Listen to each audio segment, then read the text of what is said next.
Good afternoon, everyone. I am Caitlin from Little School.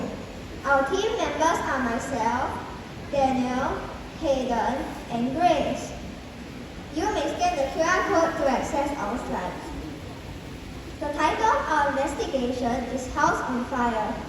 When we were coming up with a title for our project, we recalled the times when we returned home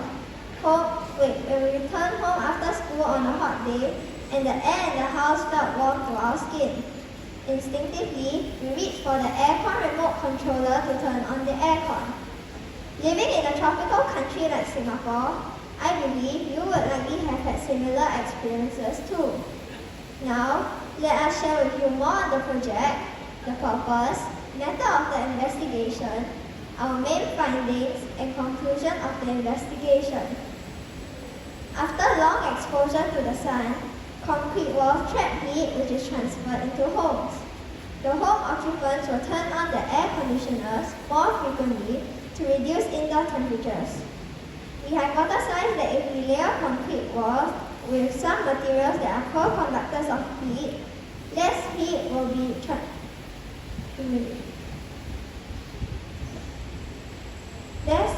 conducted into the homes, and thus the need for air conditioning will be lowered, reducing the use of electricity.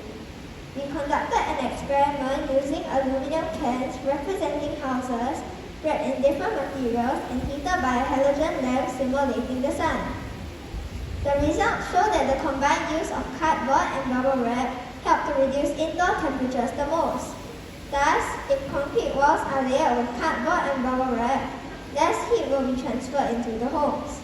Therefore, less electricity will be consumed with the reduced need for air conditioning, resulting in a lower carbon footprint.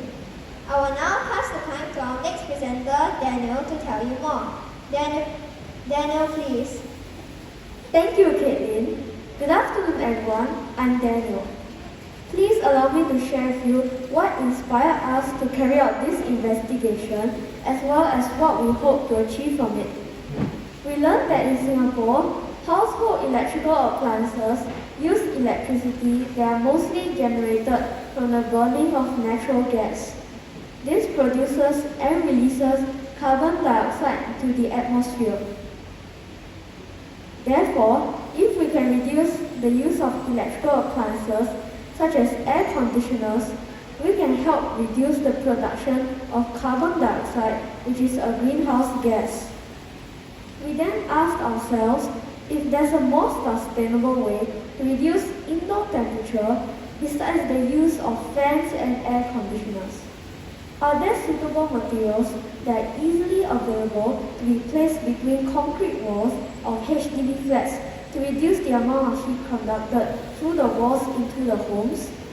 In our experiment, we aim to find out to what extent a combination of materials that are poor conductors of heat can reduce the amount of heat conducted into the homes.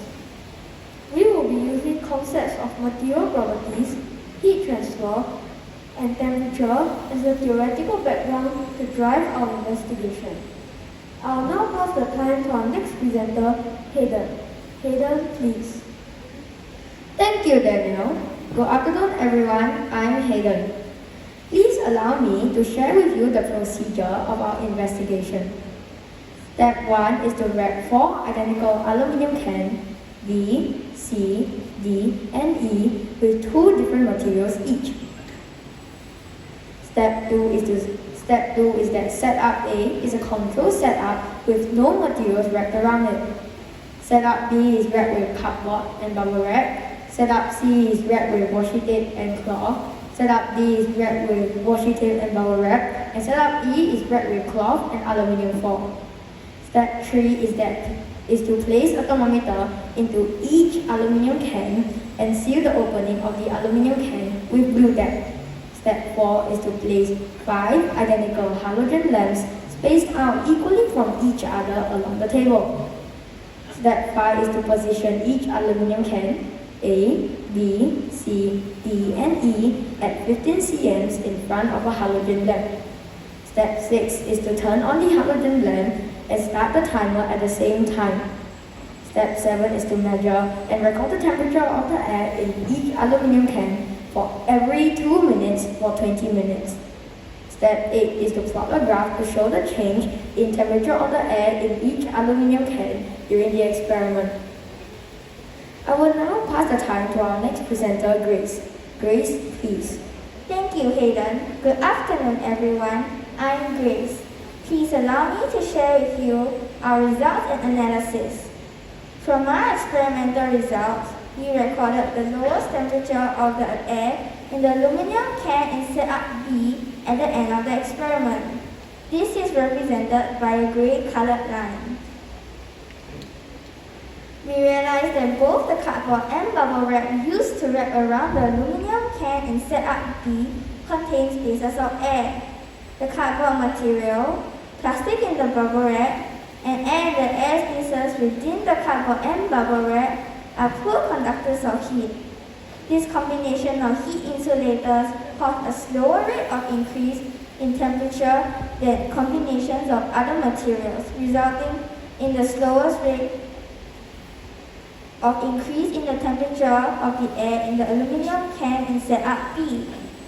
In addition, to our surprise, we noticed that setup A recorded a lower temperature of the air than setup C, D, and E. This is represented by a red colored line. This unexpected observation led us to think deeper into the thermal properties of aluminium. The aluminium can in setup A gained heat from the halogen lamp the fastest in the first few minutes and then lost heat to the surrounding air the fastest for the remaining duration. This can be observed by the increase in temperature in the first 2 minutes. As time progressed, the temperature of the air in setup A remained nearly constant, while the temperature of the air in setup C, D, and E continued to increase. We also observed that the temperature of the air in setup C increased the fastest. This is represented by a yellow colored line.